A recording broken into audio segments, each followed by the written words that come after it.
Hello everyone, welcome to my class. आज हम आपके लिए लेकर के आए हैं हेज रूल। ये जो टॉपिक है ये क्लास 11th के केमिकल थर्मोडायनामिक्स चैप्टर का है। तो चलिए शुरू करते हैं। Hedge rule. हेज क्या है? एक साइंटिस्ट है, उन्होंने जो रासायनिक क्रिया होती है उसके ऊपर एक रूल बनाया है जिसे कहा गया है हेज रूल। इसमें क्या रूल है? जैसे हम सभी कोई जानते हैं, जब भी कोई रासायनिक क्रिया होती है उसमें या तो उसमें से ऊष्मा निकलता है या फिर बाहरी ऊष्मा वो एक्सेप्ट करके उस क्रिया को वो पूरा करता है। जैसे आप लोग सब देखे होंगे, बर्फ यानी आइस, जब वो आइस के फॉर्म में रहता है तो वो बाहर से हीट लेकर, टेम्परेचर को लेकर, ताप को लेकर वो पिघल जाता है ना। तो इसमें भी रासायनिक परिवर्तन तो नहीं हुआ, इसमें भौतिक परिवर्तन हुआ, लेकिन वो क्या हुआ, बाहर से वो ऊष्मा को लिया। लेकिन जब कोई रासायनिक क्रिया होगी, जैसे कि आप माचिस की तीली को जब आप रगड़ के जलाएंगे तो देखेंगे उसमें ऊष्मा उत्पन्न होता है, यानी उस रासायनिक क्रिया में ऊष्मा बाहर निकलता है ना। तो जब बाहर ऊष्मा निकलेगा तो उसको हम पॉजिटिव के प्लस साइन से दर्शाएंगे, और जब वो ऊष्मा को एक्सेप्ट करेगा यानी जब वो ऊष्मा शोषी होगा तब उसको हम लोग माइनस से दर्शाएंगे, है ना। तो ये जो हेज रूल है, ये रूल आपका law of conservation of energy means ऊर्जा संरक्षण के नियम पर आधारित है। ठीक है, मान लीजिए कोई भी एक रिएक्टेंट है ए, अभिकारक है ए, है ना। जब वो रासायनिक क्रिया करती है, रासायनिक क्रिया करने के बाद Z बनता है। हम मान चलते हैं ए Z बना दिया, ए रिएक्टेंट है, Z प्रोडक्ट है। ठीक है, तो इसमें ये देखा गया कि इस प्रोडक्ट को बनने में कुछ ऊष्मा निकलता है, जिसे कहा गया, जिसे हमने यहाँ पे दर्शाया है कैपिटल Q1 से। ठीक है, अब ये जो रिएक्शंस हुआ, ये आपका केमिकल रिएक्शंस एक ही स्टेप में हुआ, एक ही बार में संपन्न हो गया। लेकिन कभी कभी क्या होते हैं कि ए से Z बनने में कई स्टेप में वो रिएक्शंस पूरी होती है। जैसे मान लीजिए ए एक रिएक्टेंट है, वो केमिकल रिएक्शंस करके पहले बी बनाया और थोड़ी सी ऊष्मा उसमें से निकल आया, जिसको हमने स्मॉल Q1 से डिनोट किया है। अब ये बी जो है फिर से रासायनिक क्रिया संपन्न हुई और C का प्रोडक्ट बनाया, और इस स्थिति में Q2 ऊष्मा निकल गया, और ये C जो है इस तरह से D, E, F, लास्ट में वो Z बनाया। मान लेते हैं C से Z बन गया, तो इसमें से भी क्या निकला, Q3 ऊष्मा निकला, यानी थोड़ा थोड़ा करके उसमें ऊष्मा निकलता है। जब बड़ा ऊष्मा निकला तो उसको हम लोग कैपिटल में दर्शाए, जब थोड़ी थोड़ी ऊष्मा निकली उसको हम लोग स्मॉल लेटर में दर्शाया है। और यदि इस परिस्थिति में यदि ये तीनों ऊष्मा को योग किया जाए, जोड़ दिया जाए, तो जोड़ने के बाद जितनी ऊष्मा निकलेगी वो ऊष्मा और ये जो शुरू में Q1 ऊष्मा था, दोनों की मात्रा समान होगी। तो यहाँ पे देखिए, ये जो Q1 है, ये Q1 हीट रिलीज होती है, यानी A से Z बनने में Q1 ऊष्मा मुक्त होती है। ठीक है, और इसमें Q1, Q2 और Q3 को यदि हम लोग जोड़ दे तो टोटल रिलीज एनर्जी क्या हो जाएगी, हम लोग Q2 मान लेते हैं। तो ये जो Q1 है और ये जो Q2 है, दोनों की वैल्यू इक्वल में होगी, दोनों की कैलोरी क्या होगी, समान होगी।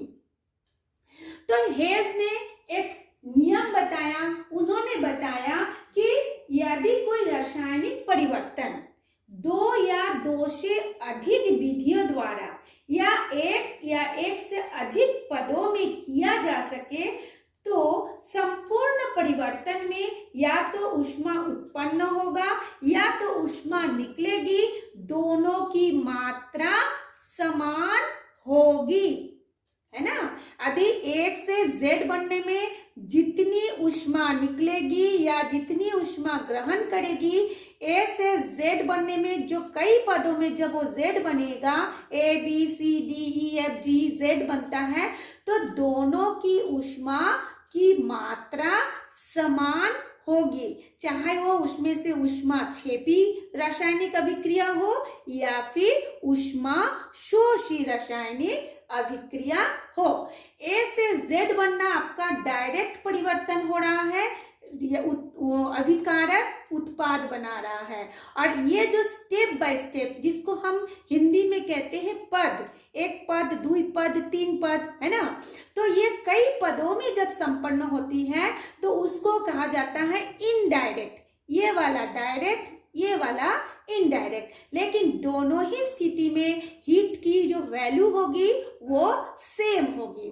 देखिए हमने एक चक्र बनाया हुआ है, इस चक्र में क्या है, ए जो है रिएक्टेंट वो Z बनाया, इसमें से Q1 ऊष्मा निकला, है ना, कैपिटल Q1, और इसमें से A से भी जब फिर दोबारा Z बना तो A पहले B बना, B फिर C बना, C फिर Z बना, तो इसमें Q1, Q2, Q3 इन तीनों मिलाकर के हुआ कैपिटल Q2। और जो यदि दोनों का वैल्यू को देखा जाए तो दोनों की वैल्यू सेम है। जब आप इसको एग्जाम में लिखोगे तो इसको भी आपको बताना है और ये वाला को भी आपको बता करके समझाना है, ठीक। तो चलिए अब हम इसको एक एग्जाम्पल से समझते हैं, है ना।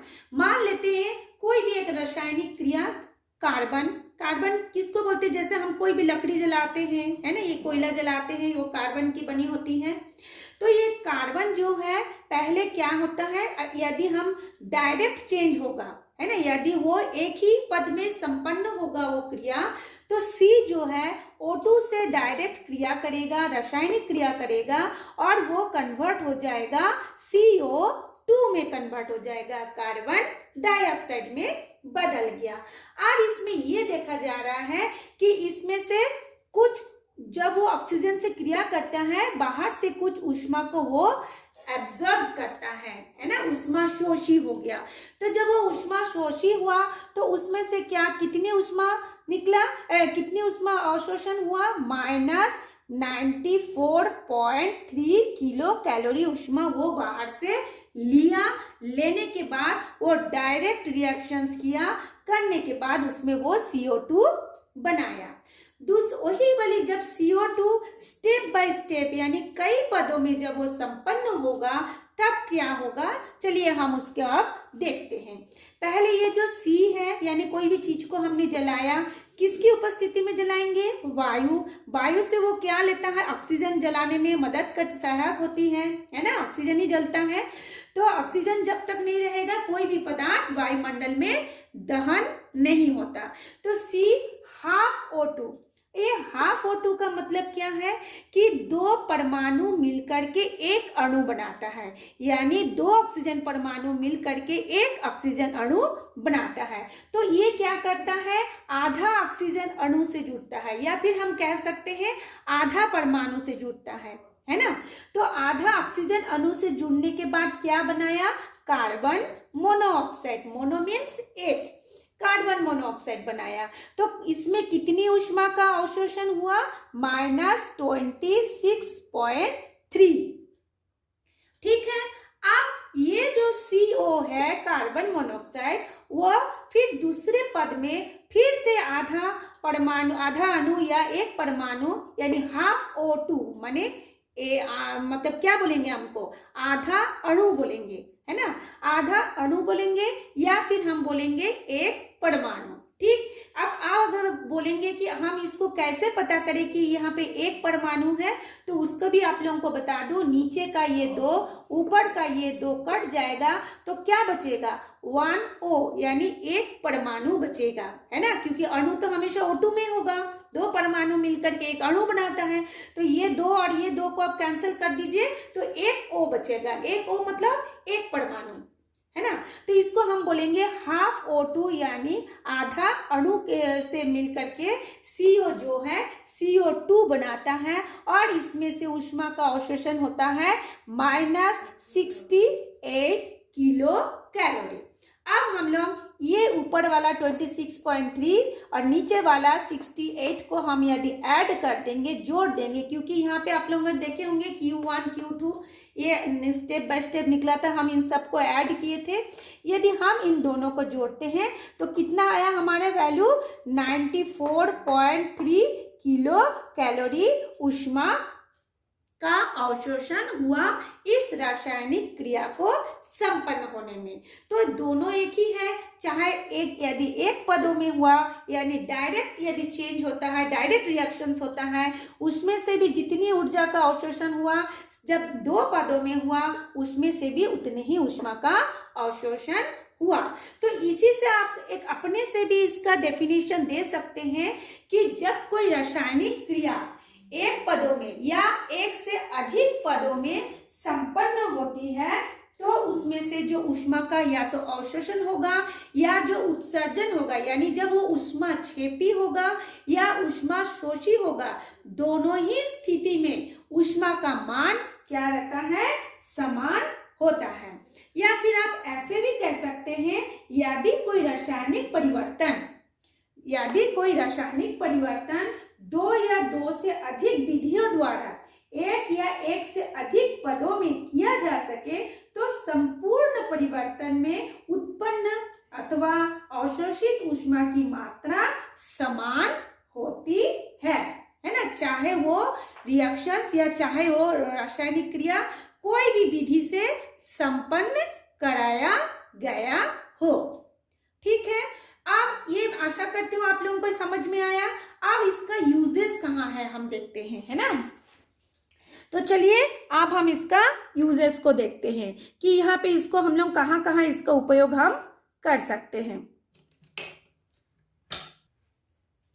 ये यूजेस में हम क्या देखेंगे कि ये जो हेज रूल बनाया ये कहाँ कहाँ इसका उपयोग होता है। एक तो पहला उपयोग होता है बॉन्ड एनर्जी को कैलकुलेशन करने में। जैसे आप लोग CO बनाते हैं या CO2 बनाते हैं, है ना, तो सबके बीच में क्या रहता है, एक बॉन्ड रहता है, यानी एक एक इलेक्ट्रॉन क्या करते हैं, आपस में साझा करते हैं, करके एक बॉन्ड बनाया, या आयनिक बॉन्ड बना या कोवैलेंट बॉन्ड बना। कोई भी बॉन्ड जो बनता है वो कितनी एनर्जी है उसमें, उसको हम लोग इस हेज रूल से कैलकुलेशन कर सकते हैं। और सेकंड यूजेस है इसका संभवन ऊष्मा व दहन ऊष्मा को ज्ञात करने में। दहन का मतलब सब आपको जानते हैं, जबकि किसी चीज को जलाते हैं तो उसमें से ऊष्मा निकलती है। जैसे माचिस की तीली जलाए तो उसमें से जितना ऊष्मा निकलेगी, यदि हम लोग कोयले को जलाए तो उसमें से ज्यादा ऊष्मा निकलेगी। तो उस दहन ऊष्मा को हम लोग ज्ञात कर सकते हैं इस हेज रूल के द्वारा। या फिर हम लोग एक संभवन ऊष्मा, संभवन मतलब कि कितना हो सकता है, अंदाजे में उसकी कितना संभवा होगा, है ना, उस ऊष्मा को भी हम लोग ज्ञात कर सकते हैं। जैसे पानी का तापमान कितना होता है, नॉर्मल जो पानी का तापमान हम पीते हैं 4 डिग्री होता है। जब वो आइस बन जाता है तो 0 डिग्री हो जाता है ना। जब हम उसको गर्म करते हैं तो उसमें हीट टेम्परेचर जो होता है वो बढ़ती जाती है, हम उबाल लेंगे तो वो और बढ़ेगी। तो वो जो ऊष्मा, संभवन ऊष्मा कितने होगी एक तो हम लोग इसका अनुमान लगा सकते हैं इसी हेज रूल के द्वारा।